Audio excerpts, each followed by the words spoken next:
Okay, hello. Welcome back to our channel. Ito guys, ayusin natin to. Tatanggalin natin yung dalawang glass dito. 1, 2. Tapos ititira natin to. Guys. Ito, ititira natin to. Tatanggalin, ito, gagawin natin. Ikikis-kis sa gilid. Yun. Gagawin na natin yun. Hindi ko i-videoan dahil i-skip ko na lang. So, ito, gagawin na natin. So, guys, na-skip na. Hindi pa naaayos dahil basa pa. Papatuyuin natin to hanggang mamaya pag-uwi namin sa bahay. I-skip ko muna to. Yun na.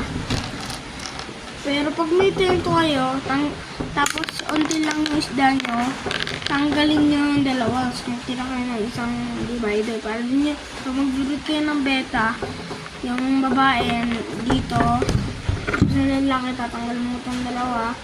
Tapos lalaki, dun. Tsaka pag meron kayong ganon, huwag nyo itong gagamitin. Ha? Kinoloran niya ng paint kasi bawal sa mga isda yun. Dati hindi pa ako marunong mag-alaga ng isda, hindi pa ako fish keeper. Ginamit ko to, namatay. Nagkaroon ng kulay yung tubig niya. Pero ngayon, fish keeper na ako, alaga ng isda sa bahay. Ayun. Okay, skip ko na to. Babalikan namin to hanggang mamaya. Kahit di na sa bahay. Okay. Ito ayun natin to. Okay. Ayun lang. Hindi ka tapos to. Skip muna. Okay. So, ito guys. Hello ulit. Ito, ilalagay natin sa box na to. Dahil malapit na kami umuwi. Tapos ito, lalagay natin dito. Ayan, dyan. Dyan. Doon.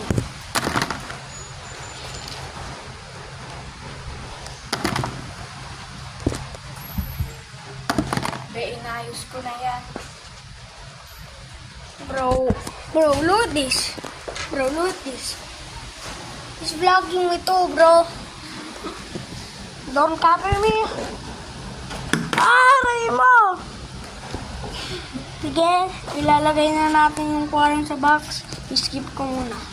So, yan guys. Ito na yung aquarium. Sa loob na.